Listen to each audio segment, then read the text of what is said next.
আজ সকাল থেকেই বৃষ্টি ভেজা একটা দিন ছিল। সকালবেলা উঠে শরীর ভীষণ খারাপ ছিল।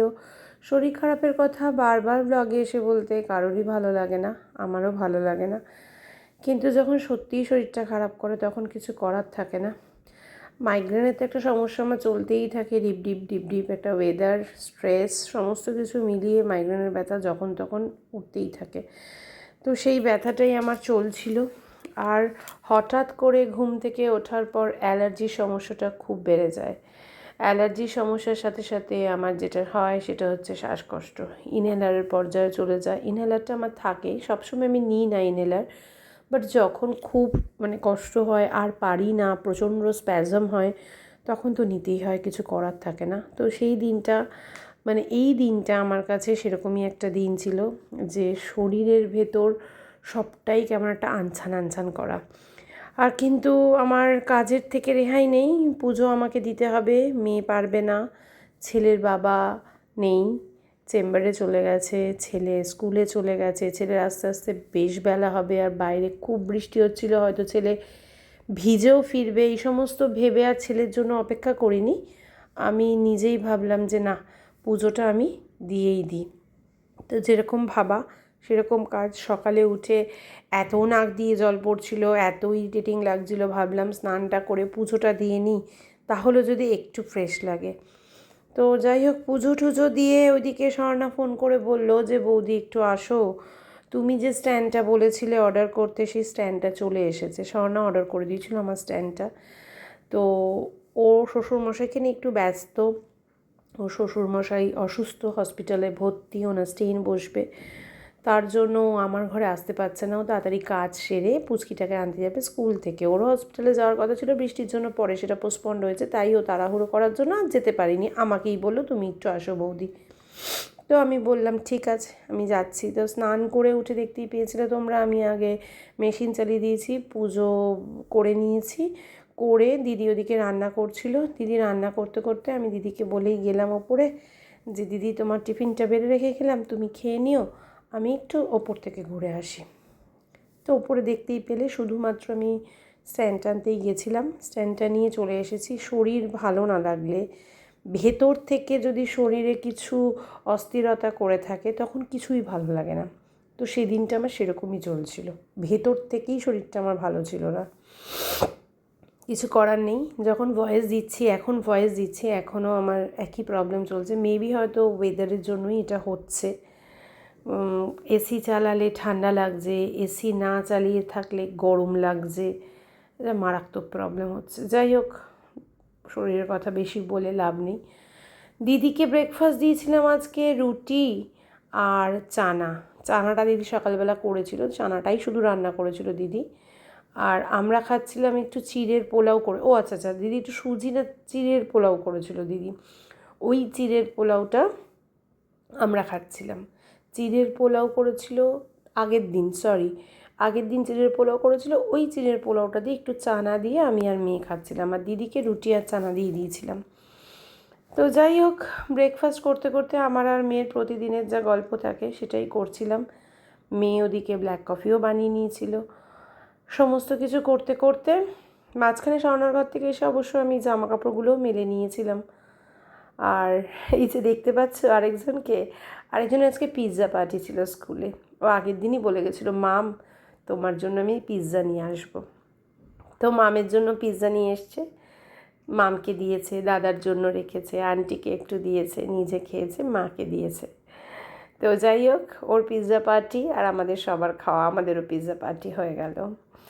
এখন অফিসে না গিয়ে ছুটিতে থেকে এই সময়টা পুচকুটা না এলে না মনে হয় কি ওকে দেখিনি। এই আজ দুদিন ধরে ওর মা একটু ব্যস্ত, ও স্কুলে যেতে পারছে না, যেহেতু ওর দাদুর একটা শরীর খারাপ হয়েছে, ওটি হয়েছে, স্টেন বসেছে, ও আসছে না। কিন্তু ওকে না দেখতে পারলে একটু আনসান আনসানি করে, এত পাকা পাকা কথা বলে না। যাদের ঘরে বাচ্চা থাকে বা আসে তারা জানো বাচ্চার মায়াটা কতটা মায়া। তো যাই হোক, আরেকজন যেহেতু স্বর্ণার বেরোনোর কথা ছিল, ওকে শুধু বলা হয়েছিল আমার ঘরে ও থাকবে, তো মাম শুধু ওকে ড্রেস দেখিয়েছে, আর আরেকজনকে দেখো মামের সাথে সেটে বসে আছে। কেন জানো? মামের কাছেই ও স্নান করবে, ও মায়ের কাছে ওপরে যায়নি। যদিও সহনার যাওয়াটা ক্যান্সেল হয়েছিল বৃষ্টির জন্য, সহনা বললো বৌদি থাক, তাহলে আমি ঘরে নিয়ে গিয়েই খাওয়াবো, তাহলে মামের কাছে একটু স্নান করুক, আমি রান্নাবান্নাটা সেরে আসি। তোর ঝর্ণা তাই ওপরে গিয়ে সমস্ত কিছু কাজবাজ সেরে তারপরে ওকে এসে নিয়ে গেছে। ততক্ষণ ও মামের সাথে এরকম সেটে বসেছিল, আর মামের কফি, বডি ওয়াশ, তারপরে মামের শ্যাম্পু, যেগুলো যেগুলো মাম ইউজ করে, আমার বাথরুমে ঢুকলেই ওগুলো দেখিয়ে দেয়, আন্টি ওগুলো দেবে, আন্টি এটার পর এটা দেবে। মানে কখন আমি খুব রেয়ারই স্নান করাই, মাম করালে ওইটাই বলে থাকে মামকে। তো যাই হোক, তারপর এটা বেশ খানিকক্ষণ পর দুপুরবেলা আমাদের লাঞ্চের টাইম হয়ে গেছে, কারণ রায়ান চলে এসেছে, তোমরা দেখতেই পাচ্ছ। রায়ানকে বললাম যে রায়ান তুই ওই দিকটায় গিয়ে বস, তোকে আমি খেতে দিয়ে দিচ্ছি। তো ওই দিকে রায়ানকেও দিয়ে দিয়েছি, আমিও নিয়ে নিয়েছি, মামও দিয়ে নিয়েছে। আজকে দুপুরে খাওয়ার মেনু সেরকম কিছু ছিল না। ডিম সেদ্ধ করেছিলাম, সয়াবিনের তরকারি ছিল আগের দিনের, আর ওই যে দিদি চানা করেছিল, চানাটাই আর একটু নিয়ে নিয়েছিলাম। চানাটা এত স্বাদ হয়েছিল, একটু চিকেন, একটু মাটনের চর্বি এনেছিল ওর বাবা, সব দিয়ে চানাটা করেছিল, আর ঝাল ঝাল করেছিল। আমার তো শরীরটা খুব একটা জুতের ছিল না, একটা ছান ছ্যান ছ্যান ছ্যান ছ্যান ভাব ছিল, বেশ লাগছিল। তো যাই হোক, আজকে টেবিলে বসেই খেয়ে নিয়েছি। টেবিল ক্লথটা তুলতে ভুলে গিয়েছিলাম, তাই টেবিল ক্লথটা পরে কাচতেও দিয়ে দিয়েছি তুলে। তো এই যে সবাইকে একটু একটু চানাও দিচ্ছি, আর আমিও নিয়ে নিয়েছি। বেশ ভালো খেয়েছিলাম। খাওয়ার পর আজকে ভেবেছিলাম রায়ানকে নিয়ে যেখানে যাই, আমার যেটার জন্য বাড়িতে থাকা, তো আজকে আর বেরোতে পারিনি। প্রথমত নিজের শরীর একদম ঠিক ছিল না, আর দ্বিতীয়ত বৃষ্টি, খুব বৃষ্টি হচ্ছিল বাইরে। ভাবলাম রায়ানেরও তো অ্যাজমার প্রবলেম আছে, অ্যালার্জির প্রবলেম, রায়ানের তো আমার থেকেও বেশি, তো বৃষ্টির জলটা আর লাগাবো না। বিকেলে আবার পড়া রয়েছে, থাক, আজকে আর পড়তে মানে ও পড়তেই যায়, দুপুরবেলা একটা পড়ারই কাজ থাকে, আজকে আর যাব না। আজ কি করলাম? আজ একটু সবাই মিলে ঘুমোলাম। সেই বলতে পারো ঘুম মানে একেবারে রাতের ঘুম ঘুমোলাম। 2:30 থেকে 6:30, ভাবা যায়? এতক্ষণ যদি কেউ দুপুরবেলা ঘুমোয় তাহলে কি তাদের আর রাত্রে ঘুম আসেনি, সত্যিই আসেনি। কিন্তু কিছু করার নেই, শরীরটা তখন খারাপ লাগছিলো, তাই ঘুমোতেই হয়েছে। আর আমাকে দেখে তোমরা বুঝতে পারছো আমরা লিটারেলি ঝিমোচ্ছিলাম। তো তারই মাঝখানে মেয়ে বললো, মা একটু কোল্ড কফি খাবে, আমার খুব খেতে ইচ্ছে করছে। এবার মেয়েটাকে যদি আমি বলতাম যে না আমি খাবো না, তাহলে আর মেয়েটা করতো না, ওরও ইচ্ছেটা অপূর্ণ থেকে যেত। কারণ বেসিক্যালি তো ম্যাক্সিমাম সময় আমরা গ্রিন টি খাই, দুধ চাটা খাই, কিন্তু খুব রেয়ার সেটা। তো যাই হোক, বললাম ঠিক আছে বেশ, তোর যখন খেতে ইচ্ছা করছে তাহলে বানা, অল্প করে বানা, খাবো। তো যেরকম বলা সেরকমই কাজ। তো ওই যে মাম এবার একটু পরেই লেগে পড়বে, বলো, কোল্ড কফি বানাতে।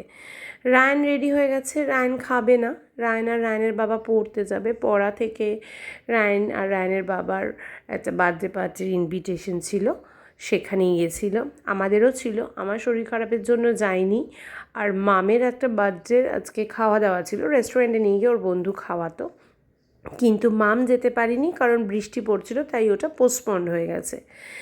না হলে মামেরও বেরোনোর কথা ছিল। আর মাম ভেবেছিল ওর বাবার সাথে তাহলে যাবে, কিন্তু বৃষ্টির মধ্যে 3 জন স্কুটি করে মাম ভিজে যেত, তাই আর মাম যেতে পারেনি। মাম আমার সাথে বাড়িতেই ছিল।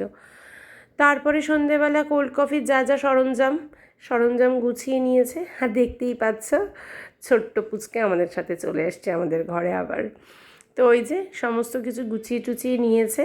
যেটা আমার কাছে ছিল না, একটু দুধে কম হচ্ছিলো, তো আইসক্রিম কম পড়ছিলো, হ্যাঁ দুধও একটু কম পড়ছিলো, আইসক্রিম একটু কম পড়ছিলো, তো ওইটা স্বর্ণার কাছে আনতে গেছে। তো পুচকুকে বলল যে ঠিক আছে, পুচকু তাহলে একটু খেয়ে নেবে। যদিও সে আমাদের সাথে বসে আর খায়নি, সে ওপরে চলে গেছিলো কোল্ড কফি নিয়ে, মায়ের সাথে বসে খেয়েছে।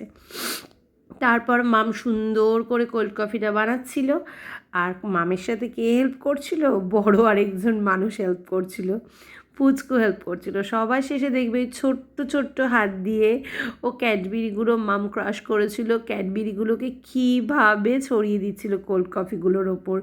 মানে এই যে ভিডিওগুলো আমি করছি, আমার ছেলেমেয়ে যখন ছোট ছিল তখন তো আমি করতে পারিনি, তাই ওদের কোনো কিছুই ক্যাপচার করে রাখতে পারিনি। কিন্তু এই যে পুচকুটা আমার সাথে আসে আমার ঘরে, থাকে, ওর যে ভিডিওগুলো করি, ও বড় হয়ে এগুলো কিন্তু সত্যিই আমার মনে হয় দেখে খুব এনজয় করবে, খুব এনজয় করবে। তো যাই হোক, ও বলতে পারো মামের বাহন, মামের সাথে ও সবসময় চিপকে বসে থাকে। মাঝখানে শুধু মাম পড়াবে বলে খুব রাগ হয়েছিল, তখন ও মামের সাথে চিপকে বসে থাকতো না।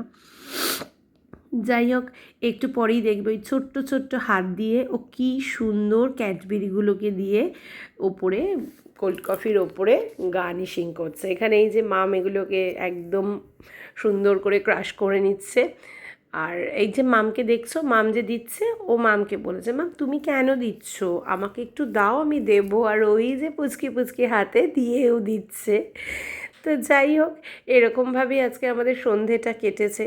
তারপর বিশেষ কিছু ব্লগ করতে পারিনি, কারণ শরীর খারাপের জন্য তো আর ভালোও লাগছিল না, আর সেভাবে ইচ্ছেও করছিল না। সব আরেকটু প্রবলেম হয়ে গেছিলো যে আমার ফোনে ইয়ে ছিল না, চার্জটাও ছিল না, ফোনটাও চার্জে দিতে হয়েছিল। আর সন্ধেবেলা ভিডিও এডিটিংয়ে বসি, ভিডিও এডিটিংও করা বাকি ছিল, চার্জ ছিল না, সব কিছু মিলিয়ে আর সেভাবে ব্লগ করা হয়নি। রাতের বেলা তো রায়নের বাবা খেয়েই ফিরেছিল, আর আমি আর মাম দুজনে মিলে খেয়েছিলাম হচ্ছে চানা, আর একটা ডিম সেদ্ধ ছিল, ওই ডিম সেদ্ধ, এই ডিম সেদ্ধ আর চানা দিয়ে আমার আর মামের খাওয়া হয়ে গেছিলো। আর আমরা 90s গান শুনতে শুনতে আইপ্যাডে দুজন মা মেয়ে মিলে এনজয় করে কোল্ড কফি খাচ্ছিলাম। যদিও ওয়েদারটার সাথে কোল্ড কফিটা খুব একটা মানানসই নয়, কিন্তু তাহলেও মানে আমার বেস্ট ফ্রেন্ড, আমার সমস্ত কিছু এখন হচ্ছে আমার মেয়ে, সমস্ত কিছু শেয়ার করতে পারি। মানে অনেক কথা, যে কথাগুলো হয়তো অনেককেই শেয়ার করা যায় না, যেগুলো মামকে শেয়ার করা যায়। আমার মনে হয় প্রত্যেকটা মেয়েই বড় হয়ে গেলে মায়ের বেস্ট ফ্রেন্ড হয়ে ওঠে। কারণ স্বর্ণা আমাকে দেখে আর স্বর্ণা বলে যে আমার মেয়ের সাথেও আমার এরকমই হবে। হ্যাঁ, নিশ্চয়ই হবে, সবার মেয়ের সাথেই সব মায়েদের এরকমই হয়, মেয়েরাই মায়েদের বেস্ট ফ্রেন্ড হয়ে যায় একটা সময়ের পর। তো যাই হোক, আজকে অনেকটা সময়, অনেক দিন পর বসে আমি আর মেয়ে এরকম গল্প করছিলাম, আর 90s গান চলছিল, আর তার সাথে বসে বসে একটা দারুণ কোল্ড কফি এনজয় করলাম। যদিও আমি বেশ খানিকক্ষণ রেখে তারপরে খেয়েছি, মামকেও তাই বলেছি, কারণ ওরও মাঝে মাঝে খুসখুস কাশি হয় তো, তার জন্য। তারপর অনেকক্ষণ ধরে আমরা এমনি নর্মাল গল্প করেছি, তারপর ফোন চার্জে দিয়েছি, ভিডিও এডিট করেছি অনেকক্ষণ। এই সমস্ত করার পর এটা আবার অনেকক্ষণ পর এসে রান্নাঘরে যেটুকু টুকটাক বাসন পড়েছিল সেগুলোকে ধুয়ে নিয়েছিলাম। আর রাত্রেবেলা তো বললাম কোল্ড কফি খেয়ে পেটটা একেবারেই ভর্তি হয়ে গেছিলো আমার মামের দুজনেরই। তাই ওই একটা থালাতেই এক মুঠ ভাত নিয়েছিলাম, এক মুঠ ভাত নিয়ে আমি মাম একসাথে খেয়ে নিয়েছিলাম। তার মাঝখানে স্বর্ণা আবার ডেকেছিল একটু স্যুপের জন্য, স্যুপ করেছিল, তো ওই স্যুপ খেলাম। সেটা একদম ভাত খাওয়ার আগে আগে কোল্ড কফি, স্যুপ, এত কিছু খেয়ে পেট একেবারে ভর্তি হয়ে গেছিলো। এক মুঠ ভাত খেয়েছিলাম জাস্ট, আর কিচ্ছু খাইনি। এভাবেই গোটাটা দিন আজকে কাটিয়ে দিলাম। চলো, আজকের মতো টাটা, কাল দেখা হবে আবার।